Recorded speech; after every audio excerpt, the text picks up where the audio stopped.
What is up, Pitt fans? Thank you so much for tuning in to Inside the Panthers on YouTube. My name is Stephen Thompson, coming at you with another Inside Pitt Practice Report after day 13 of Panthers spring ball. The Panthers are getting ready for the blue and gold game on Saturday. This coming Saturday at 2 o'clock at Acrisure Stadium.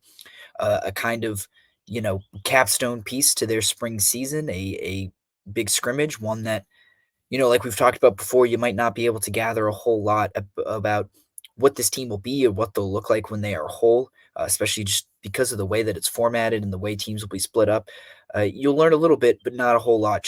You'll learn a little bit about individuals, I'll say, but not as much about the whole. I think we've learned a lot more though about the whole and what this team is going to look like and what their kind of general attitude is like heading into the 2024 season through practices and through talking to them this spring season.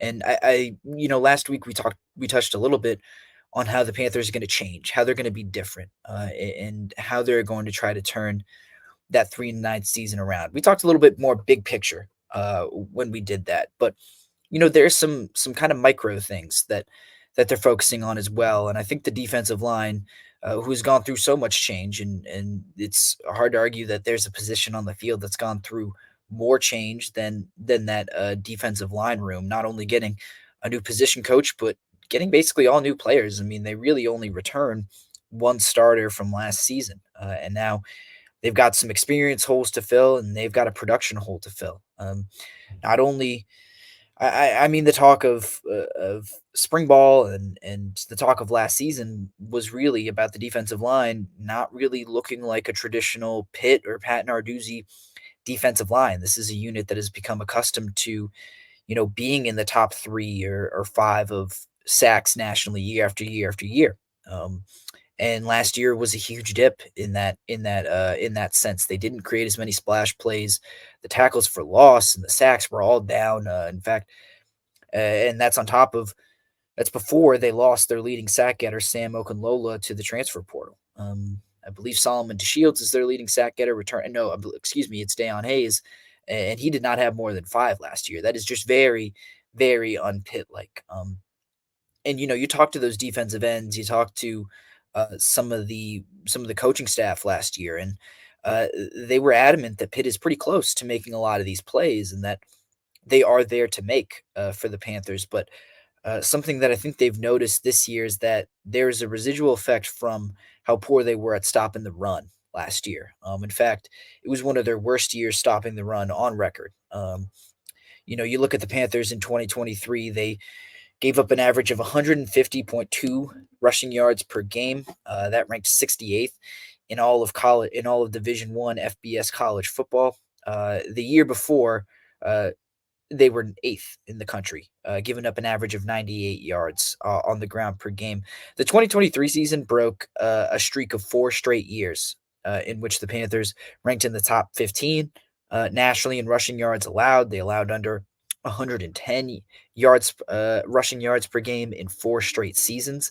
That includes under 100 yards in 3 straight seasons, and that's 3 straight finishes in the top 10 nationally. There were some early Narduzzi defenses that weren't particularly strong at defending the run. Looking particularly at that 2018 team, I mean, that was the highest, opponent rushing yard average on record with 179.1 per game. That was 80th in the country. That is the worst. That is the low watermark. But in 2017, it was 144.7 yards allowed, 42nd in the country. In 2016, 119.2 on the ground. That actually ended up 16th. But then in 15, 148.8. That's 40th in the country. You could see kind of the progression.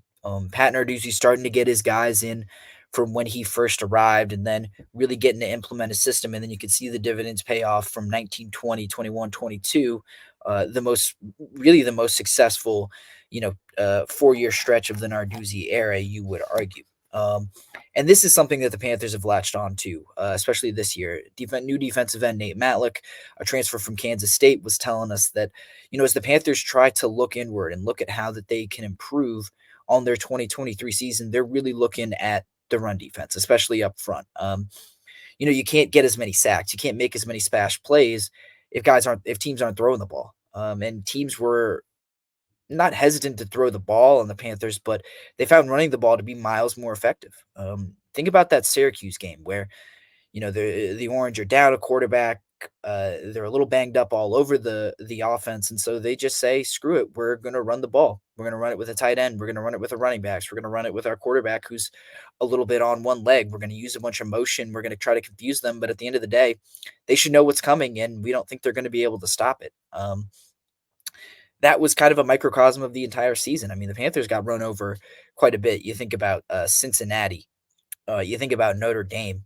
You think about even that, like I said, that Syracuse game, and even the Duke game to a certain extent. I mean, it was really all season. There was a lot of stuff being set up by their inability to stop the run. It wasn't just not being able to get sacks. I mean, it was not even being able to get interceptions. It was not forcing teams into difficult downs where they had to throw the ball and where they had to be backed into a corner, and then Pitt could really pin their ears back and wreak some havoc in the backfield. It also, I mean, allowed teams to control the clock. It allowed them to dictate how long the Pitt offense was on the field, how much they could get into a rhythm. The Pitt defense is really looking very inward after a season where they just really weren't themselves. And so it's just interesting to hear them zero in so quickly on something that seemed relatively minor last year. I think the play of the defense maybe I think it's natural for them to get a little bit of leash after the way the offense played. It put them on the field for so long. Time of possession did not play to the Panthers' favor, but when the defense was on the field, they were not spectacular all of the time. And I think listening to them talk about how, okay, we got to start with this little thing, the stopping the run. I mean, that's the core tenet of a Pat Narduzzi defense. Of all the things that we've come to know about Narduzzi defenses and how they look when they're operating at peak capacity. Uh, Stopping the run is really the linchpin to everything else working out. So the Panthers are really trying to clean that up. They feel like they'll be able to with a new coach, Tim Doust. According to Matt Leck, they're really turning up the intensity. They've got a little bit more athletic in certain spots, and they feel like that's going to be enough to put them back closer to where they were, if not right up there as one of the nation's rushing defense leaders. I like the linebackers as well, but it really starts up front. And it starts in the middle with some new defensive tackles, and then obviously those defensive ends have to support alongside the linebackers. So it'll be interesting to see, especially in the spring game, how some of these individual guys take care of run defense. Like I said, we're not going to see, a whole first team unit going against a whole first team offense. So it's going to be hard to draw some real conclusions, but we'll get to see some good one-on-one matchups. The offense, as we were told, really ran the ball well in the last scrimmage, and so we'll see what the Panther defense is able to do against them this time.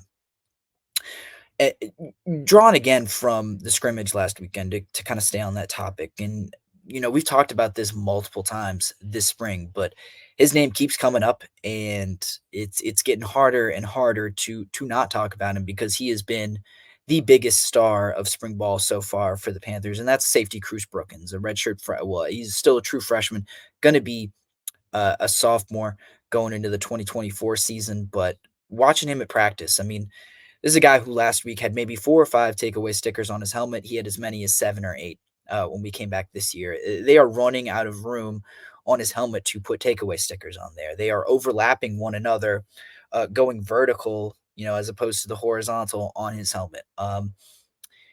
Cruz is just someone who I think it's becoming increasingly difficult for the Panthers coaching staff to keep him off the field. It's tough because there are a bunch of guys ahead of him. There are 3 guys who were really capable starters for the Panthers last year. I mean, you got McMillan, who is the most sure tackler on the team, in my opinion. You got Javon McIntyre, who has some experience and great athletic ability, and then PJ O'Brien, who's just a complete firecracker, an instant energy guy, creates a lot of juice, and made a lot of big plays last year. But Brookins is just making too many plays for anyone to ignore anymore. I mean, Matlick told us that if he had to pick one guy from the defense in particular, but it was the first guy that came to his mind. If you were drafting this team, if you were leading the spring game draft, who would be your first overall pick? And he said Cruz Brookins. He said, I'm going with the guy who makes the most plays, and Brookins has been the guy who's made the most plays. it sounds like the hype is real. We see very limited parts of practice, but we have heard nothing but good things about Brookins, and that has only continued. And the hype is only going to continue to get stronger. And to be honest, I really just can't wait to see this guy on the field in live action because the deeper we get into spring ball, the more we see and hear about this guy making plays, the more I think he's not only a big part of the Panthers' plan this season, but he is probably a star in the making. I kind of expect him to be a star in the making here at Pitt. So excited to see that. On the other side of things, I mean, Brookins has a bunch more turnover stickers on his helmet. Someone had to commit him. It's getting a little bit to the point where, I keep showing up to practice and I keep seeing more and more of these takeaway stickers pop up on guys' helmets. It kind of runs a little bit contrary to what we heard from players and coaches today, where they said they feel the offense is making progress, where they felt like, in fact, this last scrimmage was one of the best that the offense had all spring, even though they lost. They are now 0-3 in jersey scrimmages against the defense. And Pat Narduzzi has talked about this over and over again, but when you lose a jersey scrimmage, it really comes down to turnovers. For the defense, that means were you able to force them or not? And for the offense, it means were you giving the ball away or not? So 3 losses for the offense really tells us that they have not been done a good job taking care of the ball. Narduzzi told us that there haven't necessarily been more turnovers, at least by his estimation. That was a guess. If he had to guess, there would be maybe fewer fumbles than there were at this time last year, but a few more interceptions maybe. Doesn't necessarily sound like they're coming from Nate Yarnell. Sounds like they're coming from some of the other guys further down the depth chart, but it seems to be kind of a whole offense issue. We've talked about it, and I mean, these coaches, as they kind of institute this new offense, are focusing a little bit more on the tempo than they are the execution necessarily. Not that they don't care about guys making mistakes or not, but they are more focused on guys getting up to speed with the tempo and getting familiar with that and getting comfortable with that than they are making sure that that they get every little step right, or that they are in their exact spots, at least on the field. I think they feel that they can go back into meeting rooms and they can go back when they watch film and they can point out, hey, you're supposed to be here. That's where they can really slow things down. But on the field, they want guys going fast. And you have to imagine that that leads to a bunch more mistakes than you might otherwise see. These are growing pains. I don't think it's, enough there for us to panic about how the quarterbacks are playing or how the running backs are playing or anyone like that or how the offense is doing as a whole. But it is notable that there have been a lot of errors so far in spring ball. Maybe that's to be expected a little bit for a team that's running a new offense or something of the like, but these mistakes are there and they are noticeable and they are pretty glaring once you step out onto the practice field and all you've got to do is see, a literal accounting of how many turnovers the offense has committed against the defense in 11 on 11 work or live scrimmages or anything like that. So something to look out for. I'm really interested to, hear more about it to see what kind of progress this offense makes. I mean, only one more official practice and then the spring game on Saturday, but after that, it's a whole off season of no 11 on 11, no live action. It's just the work that you do in the offseason and how much can this offense get it down? How can they cut out the mistakes?